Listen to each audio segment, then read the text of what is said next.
સૂર્યોદય અને સર્વોદયનું પહેલું લક્ષણ એ કોઈ દિવસ અસમાનતા ન કરી શકે, સિવાય આપણા દરવાજા ખુલ્લા હોવા જોઈએ. સૂરજની કિરણ નીકળે એમ કહે કે અહીંયા વેદ પઢીનું પાઠ કરે છે, સામવેદનું ઘન પાઠ કરી રહ્યો છે અબ્રાહ્મણ, અને સૂર્યનું પહેલું કિરણ એમ કહે કે અહીંયા એક સફાઈ કામદાર ઝાડુ લઈને ઊભો છે, તેથી હું અહીંયા પહેલાં કિરણ આપું. અને પહેલાં કદાચ વેદનો પાઠ કરનારો તો કદાચ એના યજ્ઞકુંડમાં બેસીને યજ્ઞકુંડની પાસે બેસે, અને એ વખતે ત્યાં સૂર્યનું કિરણ ન પણ પહોંચે, પણ આપણો સફાઈ કામદાર તો મેદાનમાં સફાઈ કરતો હોય ત્યારે સૂર્ય, એટલે સૂર્યોદયનું પહેલું લક્ષણ છે સર્વોદય, સમાનતા. સમાનતાને હું સર્વોદયનું પહેલું લક્ષણ. આ સંસ્થા શું કામ? હમણાં હું આવ્યો ત્યારે અમુક બહેનો કહેતી હતી નમસ્તે, અમુક બહેનો કહે જય સિયારામ, અમુક બહેનો કહે જય શ્રી કૃષ્ણ, અમુક કહે સલામ માલિકુમ, અમુક કહે એ સાવ જાણે બધા જ ધર્મના બધું. એ કેટલી સમાનતા છે. આજે સમાનતાની વાત કરવા જઈએ તોય તકલીફ છે, અસમાનતા ઊભી કરે અને કોઈ તકલીફ નથી. બહુ સરસ કહી ગયા આપણા મીન પિયાસી કે સમાનતાનો સાદ પડ્યો ત્યાં ઊંચું શું ને નીચું શું. સૂરજને ખબર નથી કે કોણ ઊંચું કોણ નીચું, કોણ વર્ણ શ્રેષ્ઠ કોણ વર્ણાધમ, આ સૂરજને ખબર નથી. અને આવું કહેનારા ત્યાં કહેવા જઈ શકતા નથી. નહીતર તો ક્યાંય જઈ કે અમે શ્રેષ્ઠ છીએ, અમે પણ ત્યાં પહોંચાતું. સમાનતાનો સાદ પડ્યો ત્યાં ઊંચું શું ને નીચું શું. માફ કરજો, મીન પિયાસાની કવિતા છે, મુંબઈમાં ગાવા જેવી કવિતા છે. લખપતિઓના લાખ નફામાં સાચું ને ખોટું શું, એ કડવું શું, સાચું ખોટું કડવું શું.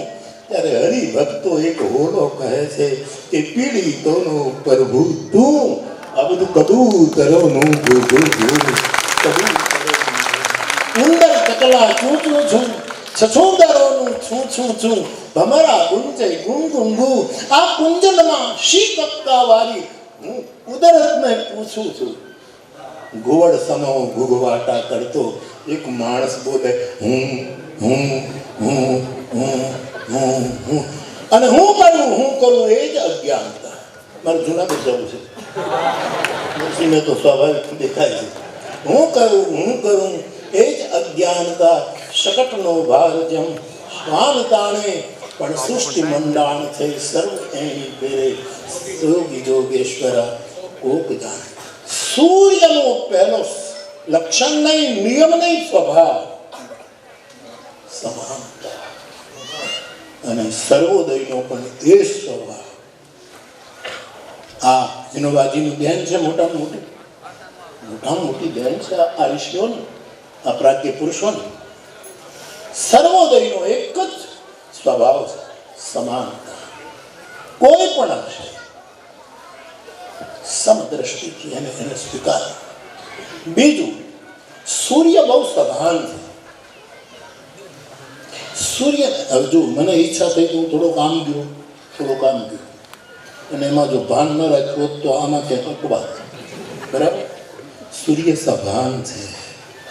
એને ખબર છે કે એક રચના 5 અબજ જેટલો ભાગ પણ મારાથી ઊંચું ન જવાય, નીચે નથી, નહીતર આ જગત. આ સભાનતા સમાનતાની સાથે અત્યંત જરૂરી. સમાનતાના જાહેર પ્રવચનો તો બહુ થાય છે, બહુ જ થાય છે. હું હંમેશા 4 લીટી બધી જ જગ્યાએ ગાયા જ કરું. વિદ્યાર્થી કથાકાર કહે કે વસ્તુ બહુ વચનાત્મક થઈ ગઈ છે, રચનાત્મક ઓછી થઈ ગઈ. રચનાત્મકતા હજી આવી તપોભૂમિને સાચવી રાખી છે. એટલે અહીંયા આવવાનું મન થાય. આ હૃદયની વાત કરું, આવવાનું મન થાય છે.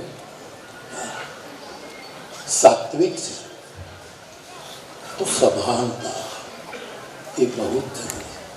સભાનતા મીન્સ સમાનતામાં ભૂલે ચૂકે ક્યાંય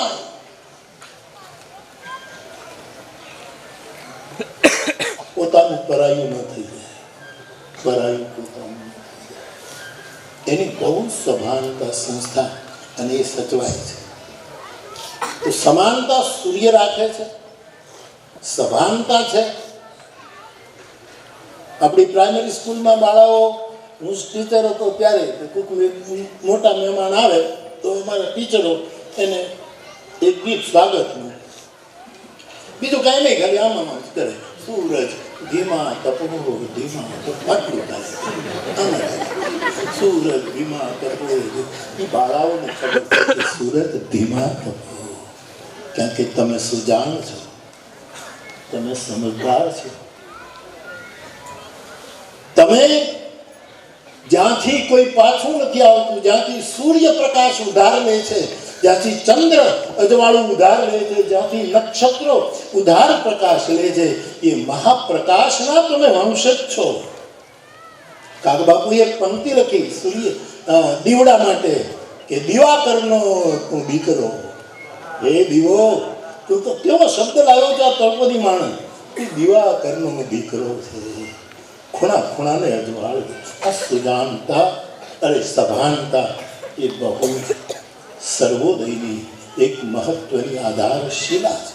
અને હજી આ કલી પ્રભાવમાં પણ ગાંધી અને વિનોબાના વિચારથી પ્રાણ પ્રતિષ્ઠિત થઈ. આના વિચારો મંત્રો છે, પ્રસ્થાપિત નહીં, પ્રાણ પ્રતિષ્ઠા એ મંત્રોએ જે સંસ્થાઓને કરી છે, ત્યાં હજી આવું કંઈક દેખાય છે. એટલે જવાનું મન થાય.